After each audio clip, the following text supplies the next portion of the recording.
There's a lot of questions about where Tether banks its dollars, but Myanmar's shadow government isn't too concerned about it because they technically don't have a presence either. So Myanmar's shadow government, the National Unity Government, has been ousted earlier this year, and they've been waging a war against a military coup that has essentially cemented its place within the region.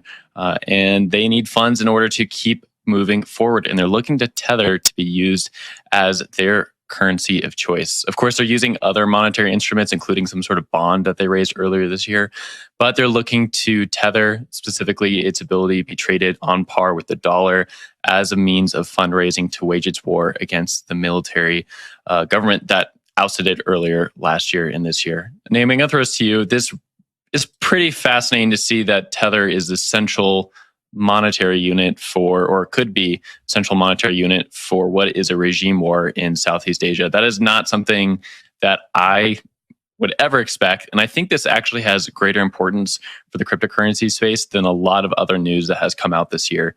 To see a cryptocurrency being in the center of a regime change war that's pretty fascinating.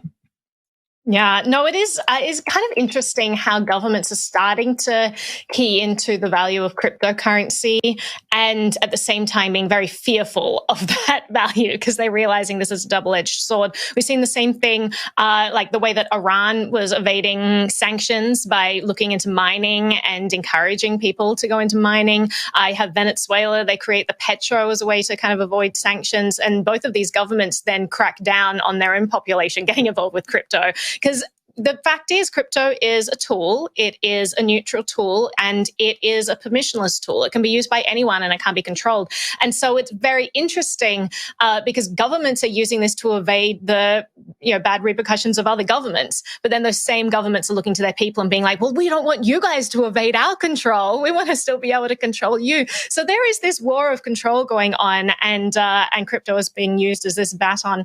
But in this situation, it's surprising that they use something like Tether, because Tether is not uncontrollable. And we shouldn't forget that about stable coins. When you have a counterparty, when you have a centralized company that is responsible for minting and issuing and can freeze this money, you shouldn't presume that you can evade anything. So it's interesting that they're using this as kind of this power tool because, they're using it as a proxy for US dollar. They're saying that it will for domestic use, it will make it easier and speed up current trade services, payment systems. So they're not really talking about it as evading anything, but they are in a position where they are at a disadvantage in terms of power, and they're looking to cryptocurrency as a way to help them. So it is just a very interesting situation going on there. Zach, I'm going to throw it to you for your thoughts on all this. Yeah, I think that's a good point. I mean, Tether has certainly blacklisted accounts before in the past, right? And it's not something that is entirely out of the question should enough pressure be exerted on this central repository of these, these asset-backed stablecoins. So it's interesting that they went with that. I think if you think about if you sort of game it out to that extent, it's potentially problematic for what's going on here. But it's certainly notable that something that is aspiring to be a government is using stablecoins as a way to sort of fund itself. That is crazy. That's not on the crypto, not on many crypto bingo cards this year that Tether would be sort of integrated into the operations of a stateless nation. So the fact that this is happening is pretty wild. But again, I mean, we're gonna see what this ultimately ends up looking like, and I'm curious to see some more reporting out of the region to see how this plays out. Gonna be wild. We'll see. Will. Yeah, I'll take it back really quick before I hand it off to Jen. I think the prior knowledge that's necessary for this kind of conversation is talking about how eurodollars work, which is basically dollars that are kind of free floating out there. They exist outside the purview of the United States government. And a lot of countries and a lot of people want eurodollars. They want to be able to transact in dollars because the dollar is much more stable than other currencies most people issue, right? We've seen just massive inflation numbers in countries like Turkey, Venezuela, and elsewhere. And people want dollars to be able to transact internationally and within their own countries. And that's, I think, what this regime wants, is they want the dollar standard to be able to transact with it. And I think we're seeing Tether, if it continues along the path it's right now, going to become some sort of vehicle for getting dollars into your country that's totally outside the purview of the United States. And I think that is just going to bring more pressure into the crypto space itself. Like that is going to be kind of the needle that pops the balloon, in my opinion. Jen, I'm going to throw it down to you though for last thoughts.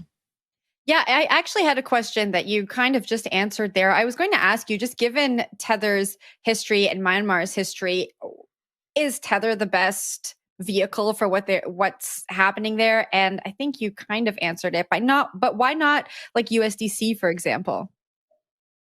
Yeah, I mean, I'm no expert on Southeast Asian local currency, but I will say that people just they want dollars and they want the easiest access to dollars. Tether has much more volume and turnover than something like USDC. USDC is highly regulated by the US government through basically Circle, which is a Coinbase company, and another company called Circle. So they're kind of like looked at by US regulators. USDT has been kind of infamous for acting outside of US government regulations, or at least they've been critiqued for it. It's kind of a back and forth conversation on crypto Twitter forever and ever, unfortunately. But I think we've also seen precedent for USDT in other regions. Alex Gladstein's the CSO at the Human Rights Foundation, has written some awesome pieces about how Tether has been used in Palestine to move dollars around that local economy. So I think we're just going to keep seeing this happen. USDT fills a need for some economies that don't have access to dollars, and that's why you're seeing it being picked up.